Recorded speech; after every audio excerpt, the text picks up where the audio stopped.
Fala, Tanaka! E as LCIs e LCAs acabaram tomando proporções maiores dentro da carteira dos investidores no ano passado. Inclusive, foi o ano em que as LCIs e LCAs se tornaram o investimento mais popular desse Brasil. Isso porque a renda fixa fica muito atrativa quando a Selic está alta e quando a sensação de risco está muito alta também. Juntando esses dois fatores, que foi basicamente aconteceu o ano passado, há uma explosão de investidores saindo de renda variável e indo para a renda fixa. Isso é extremamente normal e totalmente cíclico, como eu sempre falo aqui para os Tanaka. E aí a Nubank, muito ligeira, já criou esse tipo de investimento lá na Nubank também, podendo inclusive investir em outros bancos. Mas será que vale a pena a gente investir em LCI e LCA pela Nubank? Mas antes de a gente seguir para o vídeo, já se inscreve aqui no Investir e Coçar, toca também flauta, caragatica toda vez que japonês soltar um vídeo, você seja notificado dessa cabeça gigantesca com voz de Silvio Santos, Celso Portiolli e Clodovil com gripe, apareça aí na sua TV, que é o lugar que cabe, para te ajudar a ganhar mais dinheiro ou a entender sobre esse mundo maluco dos investimentos. Para quem não sabe, também o japonês é sócio da EQI Investimentos e lá a gente atende clientes acima de 40 mil reais. É uma segunda opinião médica para sua carteira sem nenhum custo. Vai estar aqui um link abaixo. Quer ajuda com a assessoria? É só clicar aqui e minha equipe liga para você. E a renda fixa basicamente se divide em 3 grupos, depois subgrupos dentro dessas 3 categorias macro. A gente tem primeiro o Tesouro Direto, que a gente empresta dinheiro para o governo, a gente tem os títulos de crédito bancário, que a gente empresta o dinheiro para o banco, e a gente tem os créditos privados, que a gente empresta dinheiro para empresas, seja do agro, seja empresas normais também. E as LCIs e LCAs estão bem aqui no meio e a gente empresta dinheiro, então, pro banco, então é letras de crédito imobiliária e letras de crédito do agronegócio. E aí o banco que capta esse dinheiro, ele pode emprestar justamente para esses dois setores. O dinheiro que vai para a LCI, ele empresta para imóvel e o dinheiro que vai para a LCA para empresas do agronegócio. E depois, obviamente, essas empresas pagam dinheiro para o banco, né, com juros, e os juros voltam para a gente também. Então é dessa forma que funcionam esses tipos de investimento. Mas Tanakão, por que as pessoas amam investir nas LCIs, nas LCAs? Principalmente por conta da isenção de imposto de renda, mas isso pode ser uma ilusão. Segura essa informação aí. E é basicamente por isso, porque brasileiro odeia pagar imposto, muito embora a gente pague muito imposto, né? Mas normalmente quando dá para escolher, a gente sempre escolhe a parte que não paga imposto de renda. E o governo é interessado em deixar esses títulos isentos porque a gente sabe que o agro e a construção civil são motores da economia, né? Principalmente aqui do Brasil. E aí, por isso, ele faz esse tipo de isenção. E outra vantagem de uma LCI e uma LCA é que ela também é coberta pelo FGC, que é o Fundo Garantidor de Crédito, que cobre até R$250 mil por instituição e por CPF. Então, se você tiver em uma LCA ou uma LCI até R$250 mil, você está dentro do FGC e se porventura o banco emissor que você emprestou o seu dinheiro quebrar, você tem esse dinheiro de volta. Então tem essa proteção a mais também, porque todo brasileiro gosta, né? Não só brasileiro, todo mundo gosta, mas nós especificamente porque nós somos muito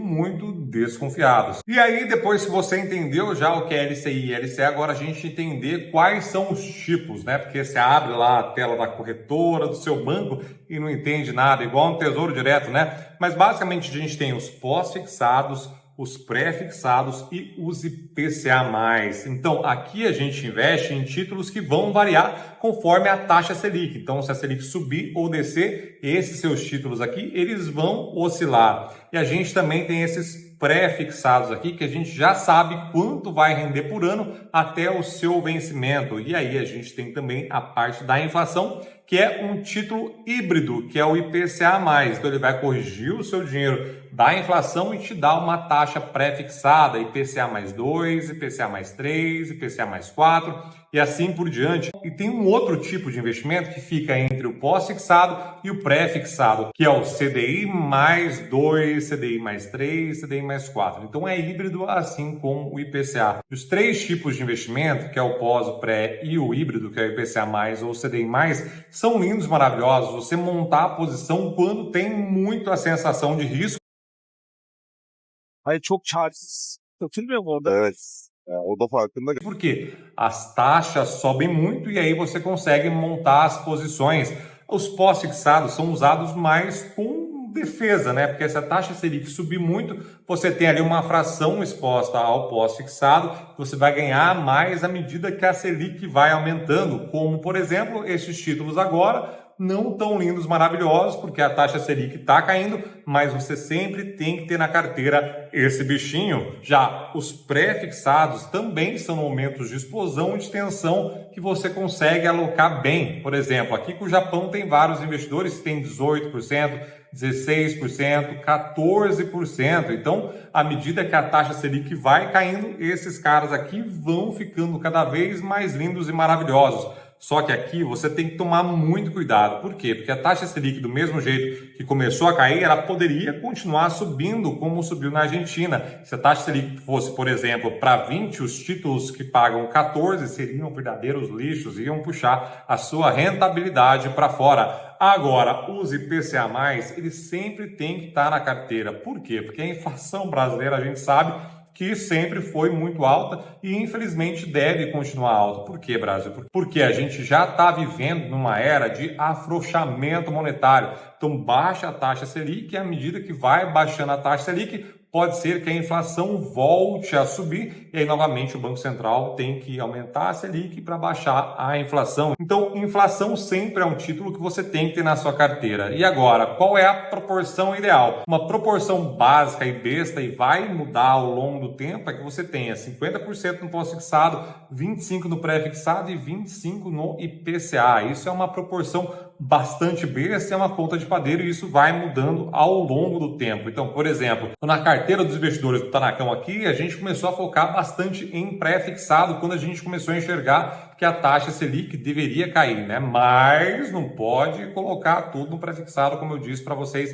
que pode ser verdadeiro tiro no pé. Então a gente focou isso aqui, então está desproporcional o peso que tem os pré-fixados dos outros na carteira agora. E recentemente a gente começou a alocar bastante coisa em IPCA+, visando o ganho de capital com marcação a mercado. Então é como os japoneses tratassem hoje os títulos de renda fixa como de renda variável. E a gente vai ganhar muito dinheiro, se Deus quiser, amém, com esses títulos de IPCA+, vendendo com lucro e recomprando ainda com ótimas taxas. E ele está falando aí, quais são as desvantagens, Japão? Pelo que está falando aí, o negócio é lindo, maravilhoso, né? E de fato é lindo, maravilhoso, mas a gente tem algumas desvantagens sim. Por exemplo, para grandes investidores, alocar R$250 mil acaba sendo um empecilho para a entrada nesse tipo de ativo. E se você olhar direitinho, entender um pouquinho de crédito, você vê que títulos de LCI e LCA normalmente pagam menos que títulos de empresa. Isso é óbvio, porque aqui tem menos risco do que você emprestar o dinheiro para a sua empresa. Mas, novamente, para grandes investidores,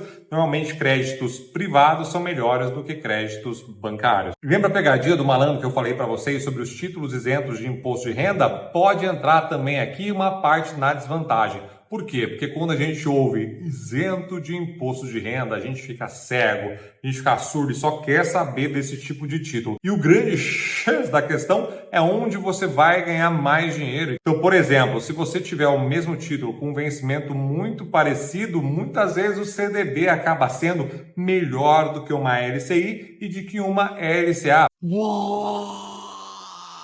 Principalmente agora que a CMN acabou intervindo e mudando algumas coisas com as emissões de créditos relacionados ao agro e também ao imobiliário. Uma delas foi o prazo. Então agora não tem mais LCIs e LCAs curtas que o Japão utilizou muito para fugir de risco e deixar o seu dinheiro ali protegido para a gente conseguir alocar mais para frente melhor em novas ofertas.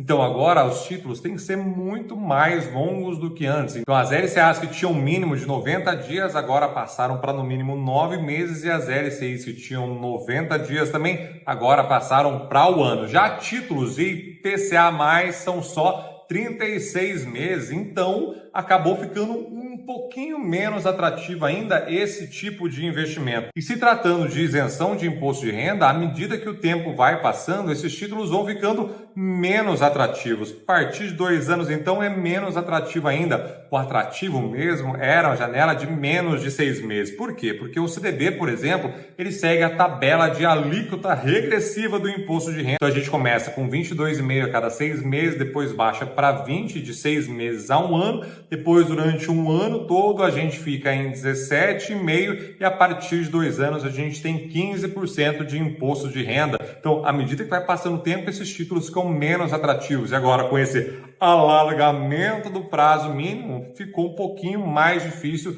essa concorrência. E aí a grande questão é, será que vale a pena a gente investir com a Nubank? Então, para isso, a gente vai precisar olhar o que tem dentro da conta da Nubank. Então, você abre o aplicativo, vai em investimentos e aí você já vai ter lá LCIs e LCAs. Você abre todas e ali você consegue ver a rentabilidade e também o prazo desses investimentos. Então, a gente tem aí que a maior e melhor é uma LCI pré-fixada do Banco BTG, que vai vencer só em fevereiro de 2034.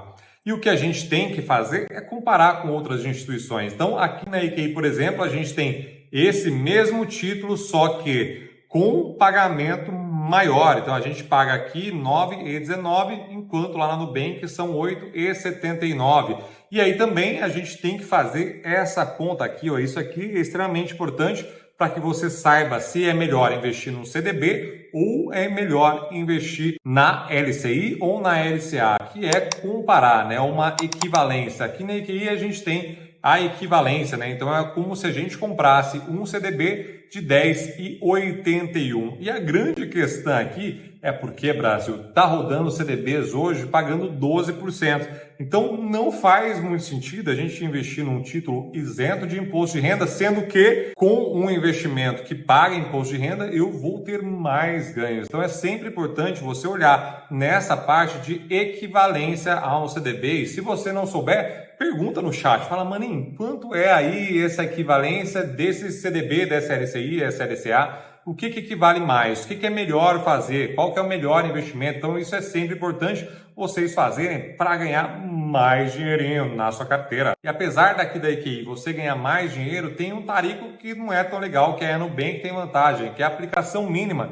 Então vocês veem que lá na Nubank, por exemplo, são R$100 e aqui são R$1.000. Tem outros títulos também que você consegue investir a partir de R$1. Então esse mínimo aqui, se você está começando a investir, é um papel crucial e aí você precisa escolher o melhor investimento para a sua carteira. Então eu me impressionei sim com esses títulos emitidos pela Nubank, porque ela está procurando melhores investimentos para os clientes, obviamente, isso é muito legal. Mas é sempre legal fazer essa comparação com outras instituições também para saber se de fato é a melhor taxa para você. Se você quiser, inclusive, investir na IKEA e depois fazer uma portabilidade para a Nubank, funciona também. Você pode fazer isso com qualquer corretora. Pode ser da XP para a Nubank, pode ser da Rico para a Nubank, pode ser do Banco Inter para a Nubank, da Nubank para o Banco Inter. Isso funciona lindamente hoje em dia. Não é tão fácil, mas não é difícil também não, tá bom? Toma um pouquinho de tempo e aí você pode consolidar os seus investimentos na corretora que você bem entender. E tem uma coisa muito legal também para investidores já um pouquinho mais avançados, tem o tal do mercado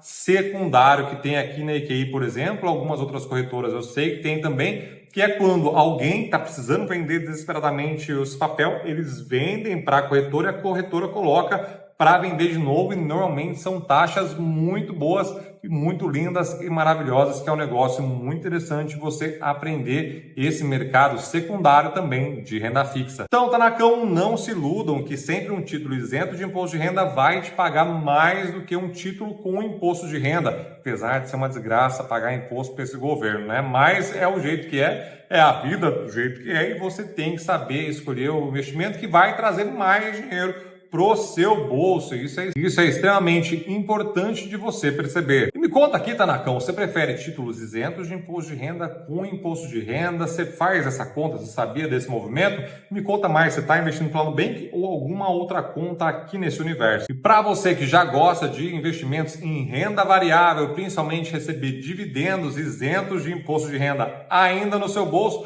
vou deixar aqui um vídeo falando para vocês de investimentos em dividendos que pagam acima da Selic. Então, eu estou pagando acima de 11,25 nesse exato momento.